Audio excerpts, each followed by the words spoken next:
और जो लोग टीवी के स्टूडियोज में बैठकर जश्न मना रहे थे एनकाउंटर का, शर्म से डूब मरो तुम लोग वल्चर्स हो। अब खाओ उन लाशों को जो पड़ी हुई वहां पर। इनको आप आतंकवादी नहीं कहेंगे तो क्या कहेंगे? देशभक्त कहेंगे इनको आप? क्या इनको आप फूल का हार पहनाएंगे ले जाकर? ये लोग, आप जश्न मना रहे थे ना एनकाउंटर का, अब देखिए क्या हो रहा है। ये क्यों आप भूल रहे हैं कि आज बीजेपी सत्ता में, कल कोई और होगा तो यही नंगा नाच चलेगा, यही इंसानियत के ऊपर ये बर्बादी होगी। जब क्या करेंगे आप लोग?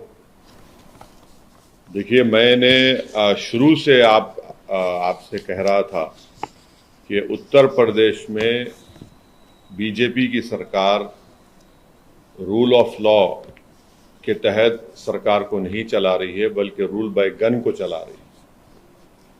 और ये पिछले 2017 से, जब से बीजेपी की गवर्नमेंट बनी, ये सिलसिला चल रहा है। और हर बार जब कभी भी हम मीडिया से बात करते थे, बल्कि हम अपने भाषण में, अपने स्पीचेस में इस बात को दोहरा रहे थे।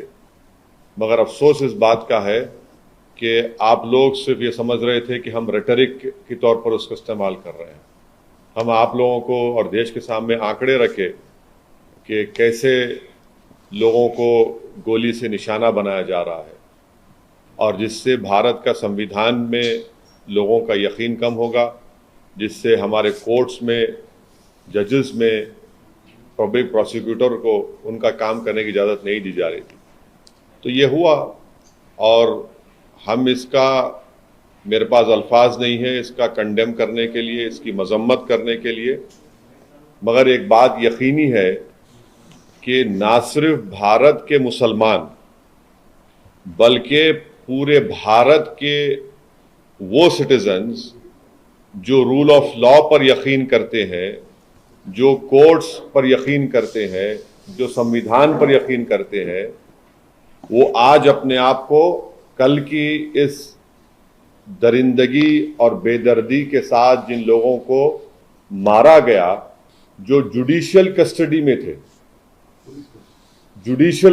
में थे, उन पर कन्विक्शन हो गया था, उनको अदालत से, वो जेल से लाया जा रहा था किसी और एक और केस में इंट्रोगेशन करने के बाद, तो उसको आप जुडिशियल कस्टडी भी बोलेंगे, पुलिस कस्टडी बोल सकते हैं। मगर ना सिर्फ मुसलमान, बल्कि हर वो भारत का नागरिक जो अपने आप को, अपने मुल्क पर फख्र करता है इसलिए कि यहाँ पर संविधान है, कोर्ट्स है, उसको इस बात का फख्र है कि पाकिस्तान से एक आतंकवादी आकर भारत के नागरिक को जान लिया था, तो हमने उस पर कोर्ट में केस चलाकर उसको सजा दी।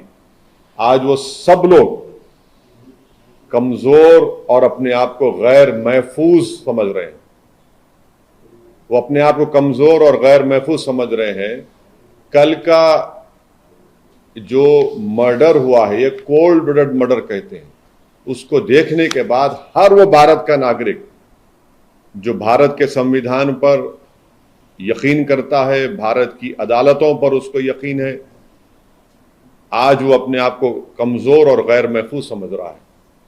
और ये इसलिए हुआ क्योंकि जो लोग सत्ता की कुर्सियों में बैठे हुए हैं, उनमें राय बराबर भी, जो अंग्रेजी का वर्ड है, ना कंपैशन है, ना उनमें ह्यूमैनिटी है, ना उनमें रहम है, ना उनमें इंसानियत है। ये जो कल का वाकया हुआ, आप बताइए मेरे को, ये तो कोई ऐसा नहीं है कि कोई जाकर फौरन किसी को गोली मार दिया। आप उनका वेपन चलाने का तरीका देखो, आप जिस तरीके से वो लोग आए, और उनका हाथ स्टिल है एकदम। मुझे भी वेपन चलाना आता है, मैं भी एक एक्सपर्ट के साथ ट्रेनिंग लिया हूं अपनी सेल्फ डिफेंस के लिए। और जिस तरीके से मार रहे वो लोग, उनका हाथ देखिए हिल नहीं रहा है, उनकी आंख उस पर है, उन लोगों पर है। उनको मालूम था कि पहले कहां पर, किस जगह पर मारना। तो ये एक कोल्ड ब्लडेड मर्डर है, और ये लोग प्रोफेशनल हैं। और कितना इसमें उत्तर प्रदेश की बीजेपी की सरकार का इसमें रोल है, कितना इसमें ये कौन लोग हैं जो जाकर पुलिस की मौजूदगी में और मीडिया की मौजूदगी में, बल्कि लाइव टेलीकास्ट भी हो रहा था, वो इस तरह का कोल्ड ब्लडेड मर्डर करते हैं। तो ये इसके लिए जरूरी है कि सुप्रीम कोर्ट मॉनिटर्ड इसमें इन्वेस्टिगेशन होनी चाहिए, कमेटी बननी चाहिए। मैं सुप्रीम कोर्ट से दरख्वास्त करता हूं, प्लीड करता हूं, क्योंकि 28 मार्च के दिन सुप्रीम कोर्ट ने एक फैसला दिया था कि कल जो लोग मारे गए उसमें से एक शख्स ने, जो एक मुसलमान एक्स एमपी है, जो एक मुसलमान एक्स एमपी है, वो कोर्ट को गए थे कि मेरी जान को खतरा है सुप्रीम कोर्ट को। तो सुप्रीम कोर्ट ने यह कहा था कि जब आप जुडिशियल कस्टडी में है और आपको पुलिस कस्टडी में लेकर जा रहे तो स्टेट की जिम्मेदारी है। अब सुप्रीम कोर्ट इस मसले को सो मोटो ले और सुप्रीम कोर्ट एक कमेटी बनाए, सुप्रीम कोर्ट एक इन्वेस्टिगेशन टीम बनाए, टाइम बाउंड तरीके से उनको टाइम दिया जाए और उस इन्वेस्टिगेशन टीम में उत्तर प्रदेश का कोई भी ऑफिसर ना हो। एक टाइम बाउंड तरीके से वो इन्वेस्टिगेशन टीम बननी चाहिए जो सुप्रीम कोर्ट को रिपोर्ट करे, और एक टाइम बाउंड मैनर में वो इन्वेस्टिगेशन मुकम्मल होना चाहिए।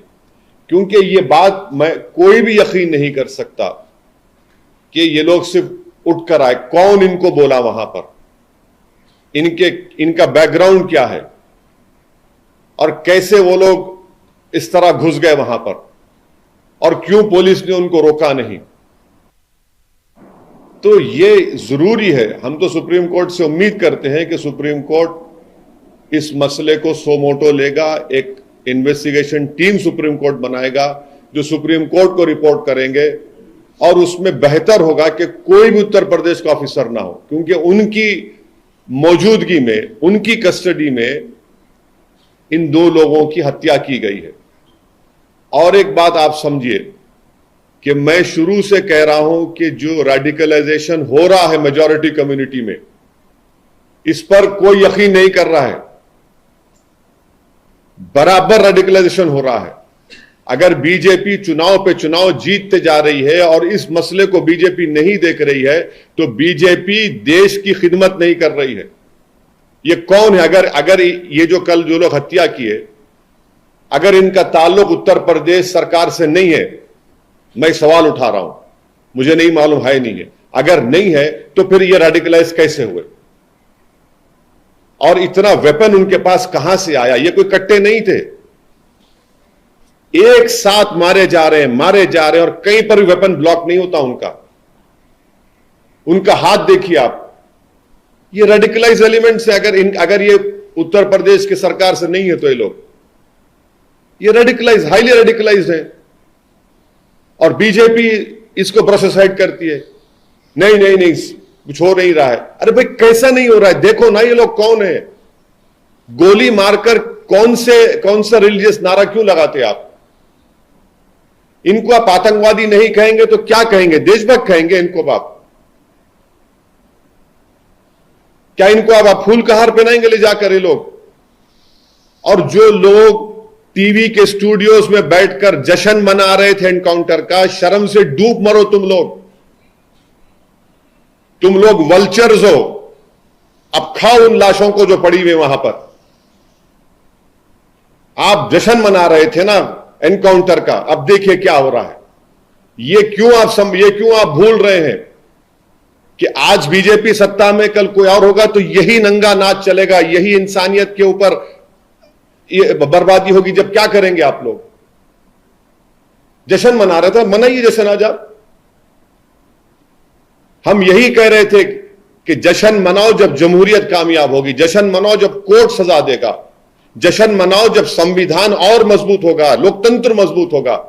मगर आप लोग जश्न मना रहे हैं कि हो गया एनकाउंटर। अब देखिए, पहले जब तक लाइव विजुअल्स नहीं आए थे, कई टीवी चैनल चला दिया, एनकाउंटर हो गया उन लोगों का। उसके बाद जैसे ही मीडिया के सामने पिक्चर्स आए कि मीडिया की मौजूदगी में एनकाउंटर हुआ, वो लोग, वो पूरे जो चील कौवे हैं, खामोश बैठ गए। उनको समझ में नहीं आया कि अब कैसा उसका दिफा करें, कैसा उसको जस्टिफाई करें। इसीलिए हम कह रहे हैं कि आप समझिए इस बात को, एनकाउंटर सॉल्यूशन नहीं है, बल्कि मैं आपके जरिए से देश को याद दिलाना चाहता हूं कि यही इस तरह के सिलसिला शुरू हुआ था जब विश्वनाथ प्रताप सिंह के भाई की हत्या हुई थी 89 में। 1989 से सिलसिला चल रहा है जब ये टास्क फोर्स बनाई गई थी। हर किसी को आप मार देंगे गोली तो फिर कोर्ट किस लिए भाई, अदालत किस लिए? अरे जो लोग जश्न मना रहे हैं, जो लोग एनकाउंटर पर भरोसा करते हैं, अरे भाई तुम सोचते क्यों नहीं हो कि गांधी के कातिल को कोर्ट मिला, इंदिरा गांधी के कातिल को कोर्ट मिला, राजीव गांधी के कातिलों को कोर्ट मिला, बेन सिंह के कातिलों को कोर्ट मिला, और आप एनकाउंटर कर रहे हैं। ये जो कल हत्या हुई है इसकी पूरी जिम्मेदारी उत्तर प्रदेश के मुख्यमंत्री पर आयद होती है।